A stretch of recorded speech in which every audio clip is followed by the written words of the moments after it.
last class we have discussed about the motion in one dimension, that is motion in straight line.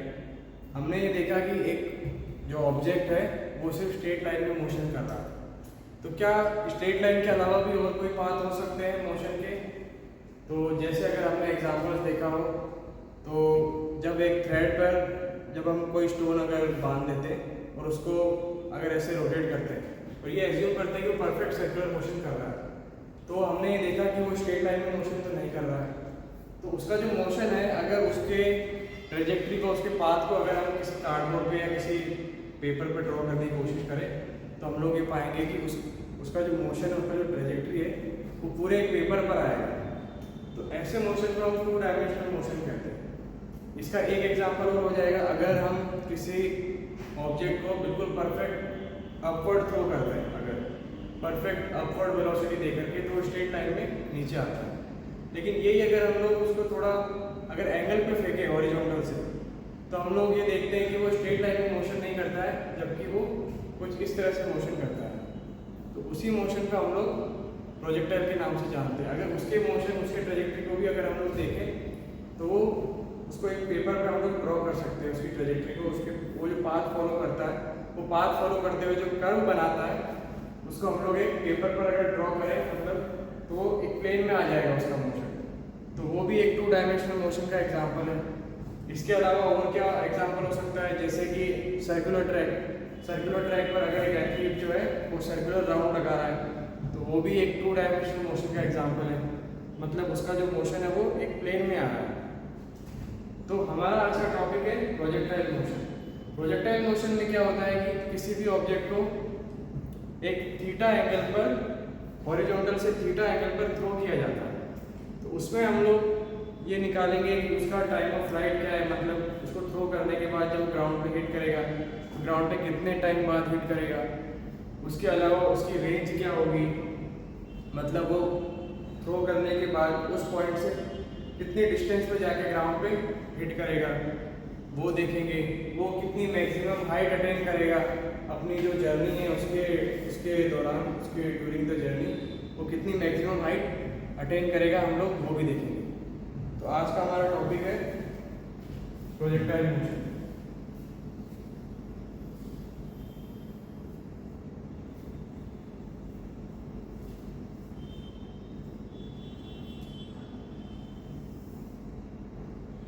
Projectile motion देखने से पहले एक बार हम लोग ये भी देखते हैं कि जैसे मोशन इन 1 डायमेंशन में हम लोगों ने देखा था कि एक पार्टिकल स्ट्रेट लाइन में मोशन कर रहा था। तो 2 डायमेंशनल मोशन कब हो जाता है? जैसे अगर हम इसको देखें, ये कांस्टेंट वेलोसिटी से सपोज स्ट्रेट लाइन में जा रहा है, तो अगर हम लोग इस पर कोई फोर्स ना लगाया जाए, अगर इसको कोई एक्सेलरेशन ना मिले, तो ये स्ट्रेट लाइन में ही जाता रहेगा। तो इसका मतलब अगर इसकी डायरेक्शन को डेविएट करना है तो इसकी वेलोसिटी को हमें चेंज करना पड़ेगा। तो इसकी वेलोसिटी को चेंज करना पड़ेगा, इसका मतलब इस पर कोई एक्सेलरेशन लगेगा। क्योंकि अगर हम लोग देखें, अगर एक्सेलरेशन इसके पैरेलल में है, मतलब वेलोसिटी की डायरेक्शन में है, तो वो वेलोसिटी को उसी डायरेक्शन में बढ़ाएगा। तो यानी ये उस वक्त भी स्ट्रेट लाइन में ही मोशन करता रहेगा। और अगर एक्सेलरेशन इसके एंटी पैरेलल हो, एंटी पैरेलल यानी वेलोसिटी का डायरेक्शन किस तरफ है, तो अगर एक्सेलरेशन का डायरेक्शन किस तरफ हो, यानी ये एंटी पैरेलल हो जाएगा। तो उसमें क्या होगा, ये वेलोसिटी का जो डायरेक्शन है वो कुछ टाइम बाद रिवर्स हो जाएगा एक्सेलरेशन की डायरेक्शन में। क्योंकि हम लोग जानते हैं कि जो एक्सेलरेशन जो है वो वेलोसिटी को अपने डायरेक्शन में लाने की कोशिश करता है। तो अगर एक्सेलरेशन का डायरेक्शन वेलोसिटी के एंटी पैरेलल है, तो ये इसको कम करते उसी डायरेक्शन में एक बार 0 कर देगा।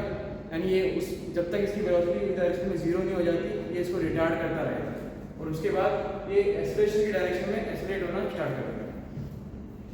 ये स्ट्रेट लाइन मोशन तो तब करता है जब वेलोसिटी के डायरेक्शन में एक्सेलरेशन हो, या एक्सेलरेशन उसके एंटी पैरेलल हो, या फिर एक्सेलरेशन ना हो और ये कांस्टेंट वेलोसिटी से मतलब मोशन कर रहा हो, मूव कर रहा हो। तो 2 डायमेंशनल मोशन जब आता है जब हमारा एक्सेलरेशन वेलोसिटी के कुछ थीटा एंगल पर, मतलब उसके पैरेलल या एंटी पैरेलल ना होकर के किसी और डायरेक्शन में हो हमारा एक्सेलरेशन वेलोसिटी के, तो तो उस वक्त क्या होगा कि ये जो एक्सीलरेशन है इसका एक कंपोनेंट आएगा इस तरफ, यानी a cos थीटा, और दूसरा एक्सीलरेशन आएगा इस तरफ ये sin थीटा। तो ये जो a cos थीटा ये जो कंपोनेंट आया है ये वेलोसिटी को इसी डायरेक्शन में बढ़ाता रहेगा स्ट्रेट लाइन में, और a sin थीटा जो है वो इस डायरेक्शन में एक वेलोसिटी जनरेट कर देगा। तो इसका जो पाथ होगा वो ऐसे स्ट्रेट लाइन में होकर के इस तरह से डेविएट हो जाएगा, यानी कि वो अब 2 डायमेंशनल मोशन हो जाएगा। अगर हम लोग प्रोजेक्टाइल में देखें तो प्रोजेक्टाइल में क्या होता है,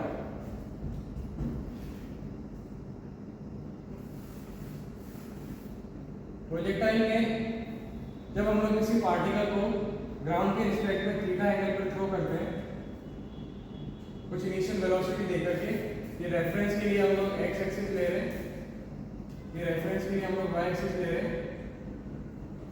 तो इसमें क्या होता है, ये जो वेलोसिटी है इसका एक कंपोनेंट हम लोग हॉरिजॉन्टल के अलोंग कर लेंगे u cos थीटा, और एक कंपोनेंट कर लेंगे हम लोग वर्टिकली यानी कि u sin थीटा। हम लोग ये देखेंगे कि इसका जो वेलोसिटी का जो ये वर्टिकल वाला कंपोनेंट है u sin थीटा, एक हो गया हॉरिजॉन्टल वाला कंपोनेंट u cos थीटा। तो जो ग्रेविटेशनल फोर्स है वो वर्टिकली लगता है, तो इसका मतलब जो हमारा एक्सीलरेशन उसकी डायरेक्शन क्या हो जाएगी, वर्टिकली डाउनवर्ड। अब हम लोग वेक्टर में ये पढ़ चुके हैं कि जो कंपोनेंट एक्सीलरेशन, जो वेलोसिटी का कंपोनेंट एक्सीलरेशन के परपेंडिकुलर है, एक्सीलरेशन उसे चेंज नहीं करता। तो इसका मतलब ये होगा कि इस वेलोसिटी का जो वर्टिकल कंपोनेंट है केवल उसी को जो है हमारा एक्सीलरेशन अंडर ग्रेविटी जो है वो चेंज करेगा। तो इसका मतलब जो हमारा हॉरिजॉन्टल कंपोनेंट जो है वो कांस्टेंट ही रहेगा थ्रू आउट द मोशन, और ये जो ट्रैजेक्टरी बनाएगा वो कुछ इस तरह की होगी।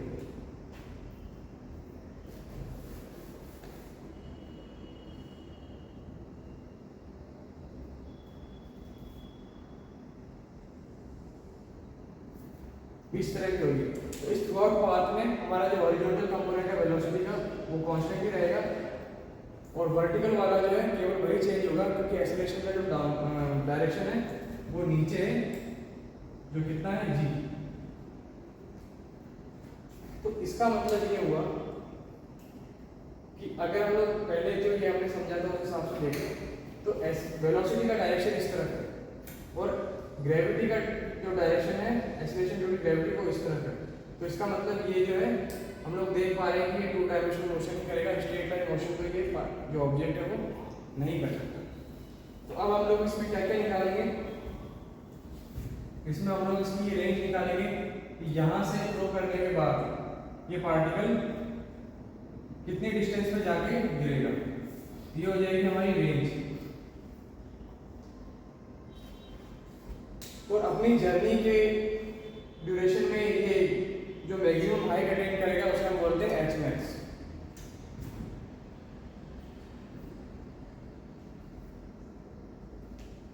एच मैक्स ये समझेंगे, ये जो हमारा वर्टिकल कंपोनेंट है वेलोसिटी का u sin थीटा, तो एक्सीलरेशन ड्यू टू ग्रेविटी क्योंकि हमारा डाउनवर्ड है तो एक पॉइंट पे जाकर के ये जो वर्टिकल कंपोनेंट हमारा वो 0 हो जाएगा। तो वो जो हाईएस्ट पॉइंट होगा जहाँ पर हमारा वर्टिकल कंपोनेंट 0 हो जाएगा वहीं पर ये मैक्सिमम हाइट अटेन करेगा। कहने का मतलब ये है कि जो एक्सीलरेशन है वो हमेशा वेलोसिटी को अपनी डायरेक्शन में करने की कोशिश करता है।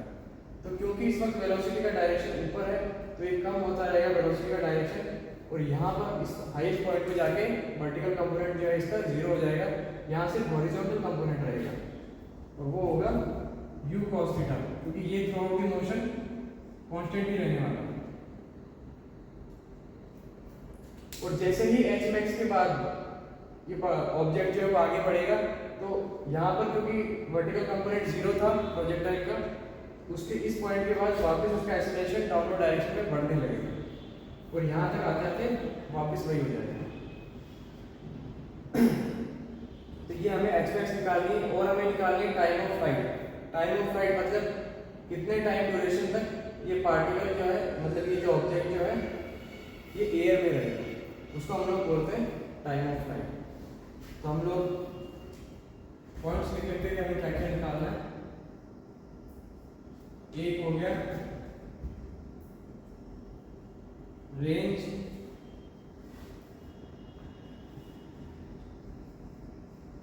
Range of the projectile,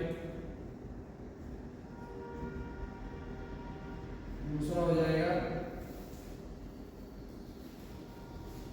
H max यानी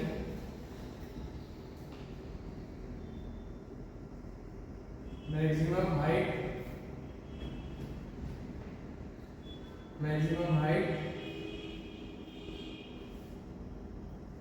attained by the projectile,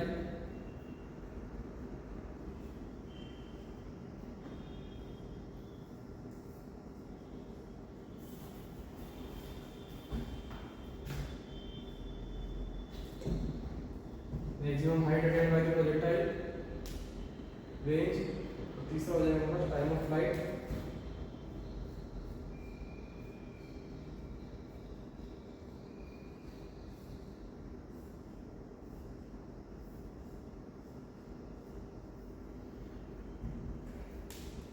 अब हम लोग इसमें देखेंगे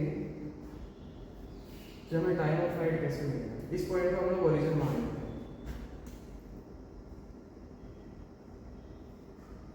ये पॉइंट हो जाएगा हमारा कैपिटल आर कमा 0 यानी ओरिजिन। तो हम लोग इसमें जो u sin थीटा है इसको हम लोग शॉर्ट में uy लिखेंगे, नहीं y एक्सिस का मतलब ये वर्टिकल कंपोनेंट हो जाएगा, इसको हम लोग लेंगे शॉर्ट में ux। तो सबसे पहले हम लोग टाइम ऑफ फ्लाइट निकालते हैं। टाइम ऑफ फ्लाइट कैसे निकालेंगे? मोशन इन वन डायरेक्शन में हमने एक फॉर्मूला देखा था s = ut + half v square. तो इसमें हम लोग अगर देखेंगे तो प्रोजेक्टाइल हमने यहाँ से लॉन्च किया और वापस यहाँ जाके गिरा, तो इसका मतलब वर्टिकल डायरेक्शन में इसका जो डिस्प्लेसमेंट है वो 0 ही रहा, क्योंकि यहाँ से जाके वापस यहाँ आएंगे, वर्टिकल डायरेक्शन में इसका डिस्प्लेसमेंट 0 रहा।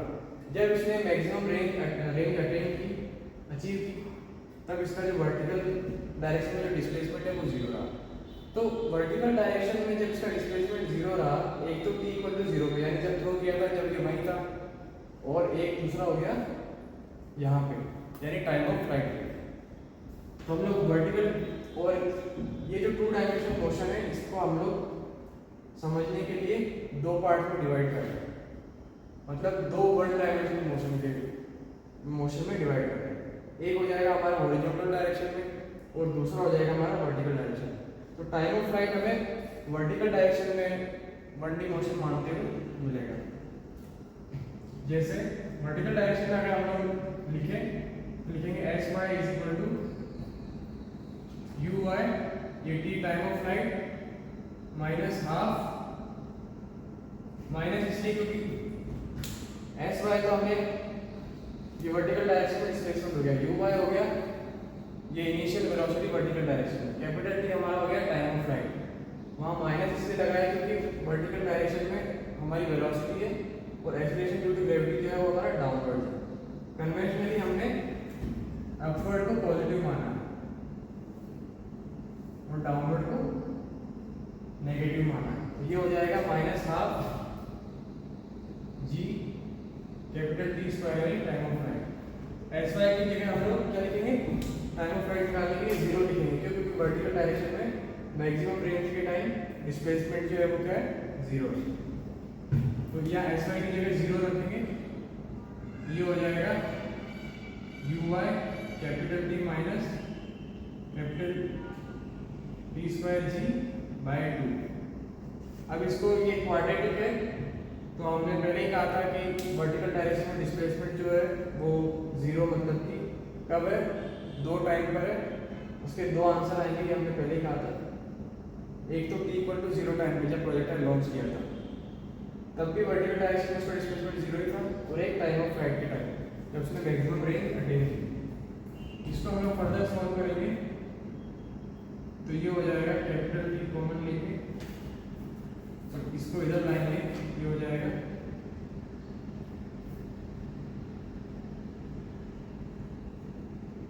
तो हमारा कैपिटल T आ जाएगा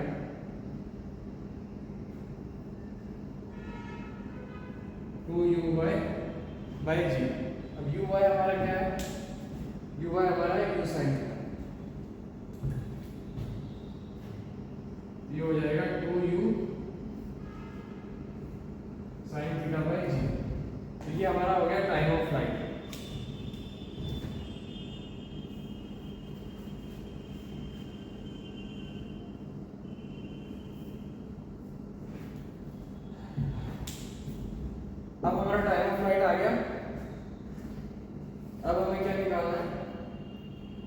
एच मैक्स भी निकालना है और रेंज ऑफ द पार्टिकल भी निकालना है। तो रेंज निकालने के लिए क्या करना पड़ेगा?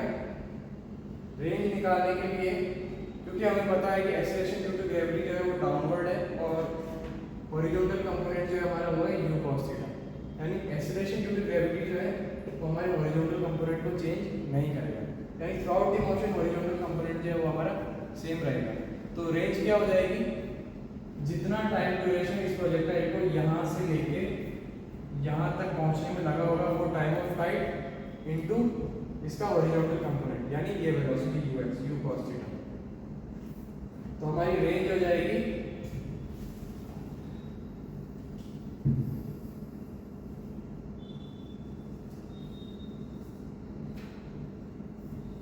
Range of projectile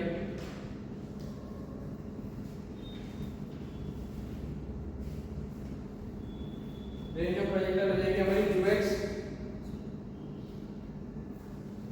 horizontal component projectile का into capital T time of flight. ये हो जाएगा ux into 2uy/g।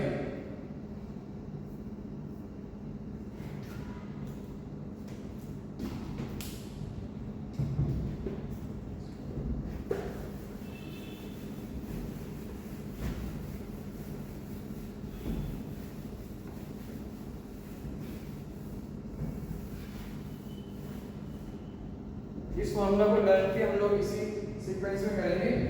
Range of projectile को ऐसे लर्न करेंगे 2ux uy/g। इसमें ux क्या है? हमारा हॉरिजॉन्टल कंपोनेंट और uy है हमारा वर्टिकल कंपोनेंट। तो हमारी रेंज कैसे याद करेंगे हम लोग? 2 into horizontal component into vertical component upon g, 2ux uy/g। अब हमें निकालनी है एच मैक्स यानी मैक्सिमम हाइट। वो कैसे निकालेंगे? मैक्सिमम हाइट निकालने के लिए हमें ये देखना है कि जो हमारा वर्टिकल कंपोनेंट था वेलोसिटी का यानी u sin थीटा, एक्सेलरेशन ड्यू टू ग्रेविटी है डाउनवर्ड की तरफ और हमारा जो वर्टिकल कंपोनेंट है वो है u sin थीटा। तो मैक्सिमम हाइट कब अटेन होगी? वन डायमेंशनल मोशन में हमने क्या देखा था? जब हम लोग पार्टिकल को एकदम स्ट्रेट अपवर्ड थ्रो करते थे तो वो उस हाइट तक जाता था जहाँ तक उसकी वेलोसिटी जीरो ना हो जाए, मतलब उसकी वर्टिकल कंपोनेंट जो है वेलोसिटी का वो जीरो ना हो जाए। वहाँ हॉरिजॉन्टल कंपोनेंट नहीं होता था, वहाँ से वर्टिकल कंपोनेंट ही होता था। हमें पता है कि कोई भी जो ऑब्जेक्ट है वो उसी डायरेक्शन में मोशन करता है जिस डायरेक्शन में उसकी वेलोसिटी होती है। अगर उसने वहाँ पे जाके स्टॉप कर दिया, इसका मतलब वहाँ पर जाकर उस पॉइंट पर उस इंस्टेंट पे उसकी वेलोसिटी जीरो होगी। तो मैक्सिमम हाइट कब अटेन होगी? जब हमारी वर्टिकल कंपोनेंट जो है वेलोसिटी का वो कुछ टाइम के बाद जीरो हो जाएगा, तब हमारी जो मैक्सिमम हाइट है वो अटेन होगी। तो यहाँ पर मैक्सिमम हाइट अटेन करने के लिए हम लोग वन डायमेंशनल मोशन में जो हमने फॉर्मूला पढ़ा था वो लगाएंगे, वो है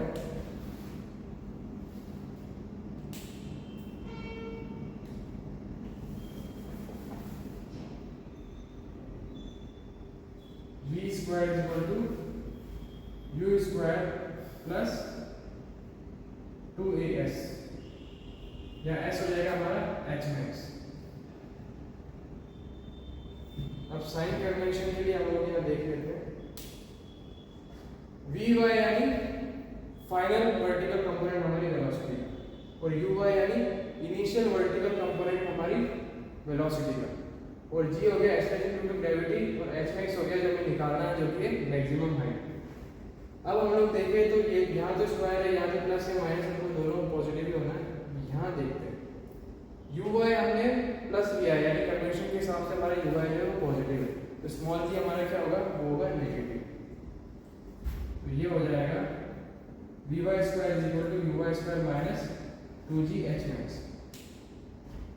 तो vy हमें जीरो पुट करना है क्योंकि मैक्सिमम हाइट जब अटेन होगी तो वर्टिकल कंपोनेंट हमारी वेलोसिटी का वो जीरो हो जाएगा।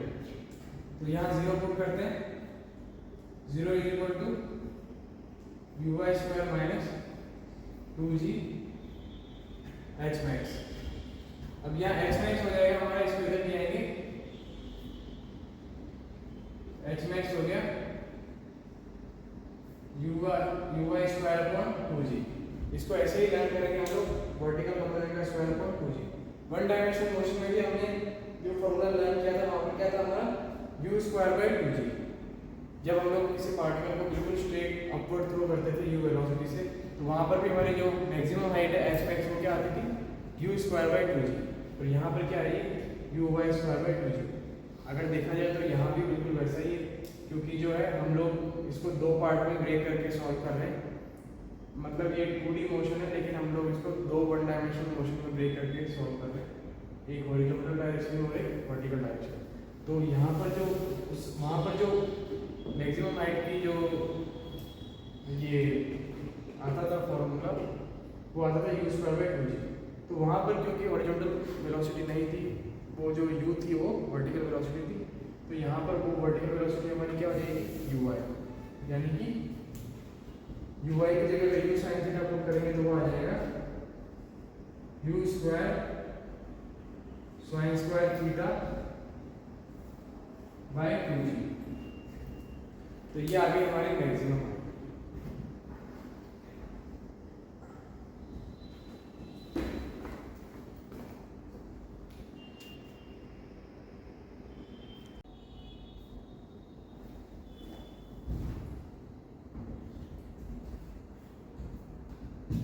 अब हम लोग निकालेंगे इक्वेशन ऑफ ट्रैजेक्टरी।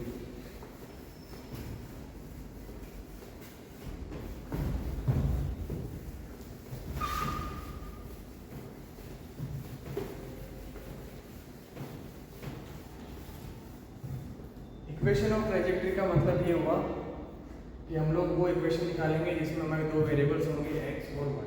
x और y मतलब इसका हॉरिजॉन्टल डायरेक्शन में किसी भी इंस्टेंट पे जो डिस्प्लेसमेंट होगा वो हो जाएगा हमारा x, और उसका जो y कोऑर्डिनेट हो जाएगा वो हो जाएगा y। यानी ये जो कर्व है, ये जो पाथ इसने बनाया है ये पाथ, इसको हम लोग बोलते हैं ट्रैजेक्टरी। ट्रैजेक्टरी यानी वो पाथ जिस पर जो हमारा प्रोजेक्टर है वो चला है। हम लोगों ने पहले ही स्टार्टिंग में ही डिस्कस कर लिया था कि ये हो गया हमारा x एक्सिस, ये हो गया हमारा y एक्सिस। तो ये पॉइंट अगर हम लोग लें तो ये पॉइंट जैसे x और y है, तो इक्वेशन ऑफ ट्रैजेक्टरी हम लोग निकालेंगे। तो वो जो इक्वेशन ऑफ ट्रैजेक्टरी होगी उस इक्वेशन को इस प्रोजेक्टर का ये जो पाथ है ये सारे पॉइंट इक्वेशन ऑफ ट्रैजेक्टरी को फॉलो करेंगे। तो वर्टिकल डायरेक्शन वाली इक्वेशन हम लोग लेते हैं जो वर्टिकल कंपोनेंट के लिए हमने लगाई थी, वो थी हमारी S Y is equal to U Y time of flight U by T minus half G downward है इसलिए negative G into a T square. तो अब इसमें एस वाई को हम लोग लिखते हैं वाई। वाई क्यों? क्योंकि जो y है वही हमारा वर्टिकल उस इंस्टेंट पे वर्टिकल डायरेक्शन में डिस्प्लेसमेंट होगा। यहाँ का y कोऑर्डिनेट, यहाँ का y कोऑर्डिनेट या फिर यहाँ का, इस इक्वेशन में इस ट्रैजेक्टरी पर जो भी y कोऑर्डिनेट होगा वो क्या होगा हमारा वर्टिकल डायरेक्शन में डिस्प्लेसमेंट होगा। तो sy जो है वो क्या है वर्टिकल डायरेक्शन में डिस्प्लेसमेंट। तो sy की जगह लिखते हैं हम लोग y। अब बारी uy की, तो uy हमारा क्या है, uy हमारा क्या है u sin थीटा। uy की जगह लिखते हैं u sin थीटा। अब कैपिटल T में क्या लिखें, minus half G T square, यानी जी तो कांस्टेंट है। अब कैपिटल T की जगह हम लोग कैपिटल T को कैसे रिप्लेस करें ताकि हमारी इक्वेशन ऑफ ट्रैजेक्टरी जो है वो x और y में आ जाए। u sin थीटा ये तो सब कांस्टेंट है, स्मॉल g भी कांस्टेंट है जो कि एक्सीलरेशन ड्यू टू ग्रेविटी है। तो कैपिटल T यानी टाइम ऑफ फ्लाइट को रिप्लेस करना है। तो अब हम लोग ध्यान से देखते हैं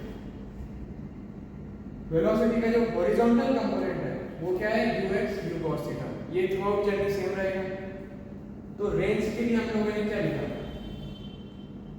मतलब रेंज को एक बार हटाते हैं, ऐसे सोचते हैं कि किसी भी पॉइंट पे जो हॉरिजॉन्टल डायरेक्शन में जो डिस्प्लेसमेंट है वो क्या है वो x कोऑर्डिनेट हो जाएगा। जैसे ये इक्वेशन ट्रैजेक्टरी का ये वाला पॉइंट, ये पॉइंट कंसीडर करें तो यहाँ तक हमारा हॉरिजॉन्टल डायरेक्शन में डिस्प्लेसमेंट कितना होगा x, जो इसका x कोऑर्डिनेट है वही होगा, वो है कितना x is equal to ux, यानी हॉरिजॉन्टल यूनिट वेलोसिटी का u cos थीटा इनटू स्मॉल t, जितना जिस टाइम के यहाँ इस पॉइंट पे जो हमारा प्रोजेक्टाइल है जिस टाइम t पे यहाँ पर होगा वही टाइम क्या हो गया t। तो यहाँ इस कैपिटल T को जो कि हमने पहले टाइम ऑफ फ्लाइट लिया था उसको स्मॉल t करते हैं किसी इंस्टेंट पे निकालने के लिए हम लोग। ये हो जाएगा स्मॉल t। तो अब स्मॉल t को हम लोग कैसे रिप्लेस करेंगे? स्मॉल t को हम लोग लिखेंगे x बाय ux। ux की जगह क्या लिखेंगे u cos थीटा। तो ये हो जाएगा x अपॉन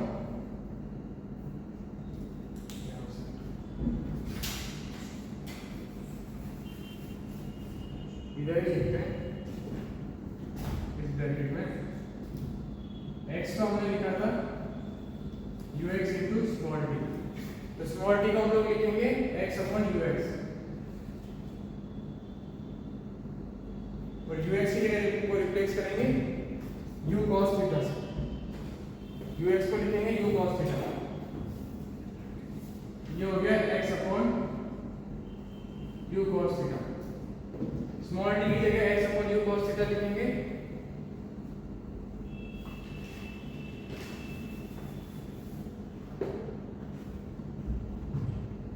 ये हो जाएगा x y की जगह y equal to u y की जगह u sin थीटा। स्मॉल t की जगह हो जाएगा x अपॉन u cos थीटा minus half g t square की जगह x square upon u square cos square थीटा। ये हो गया minus g by 2 t square यानी ये x square upon u square cos square थीटा। अब u और u कैंसिल हो जाएंगे। sin थीटा अपॉन cos थीटा को लिख देंगे tan थीटा। ये हो जाएगा y equal to x tan थीटा minus G X square upon 2u square upon cos square थीटा। तो ये हो गया हमारी इक्वेशन ऑफ ट्रैजेक्टरी। इसको और सिंपलीफाई वर्जन में लिख सकते हैं x tan थीटा इसमें कॉमन ले लेंगे।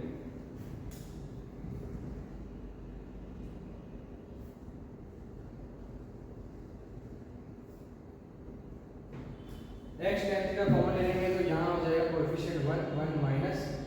अब वहाँ लिखेंगे वहाँ हो जाएगा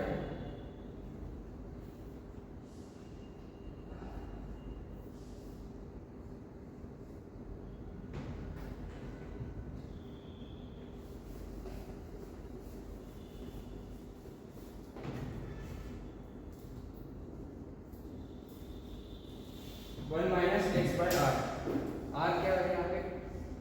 आर हमारी हो गई यहाँ पे रेंज। रेंज का फॉर्मूला क्या था? रेंज का फॉर्मूला ये हमने निकाली थी। रेंज क्या है कि हमारी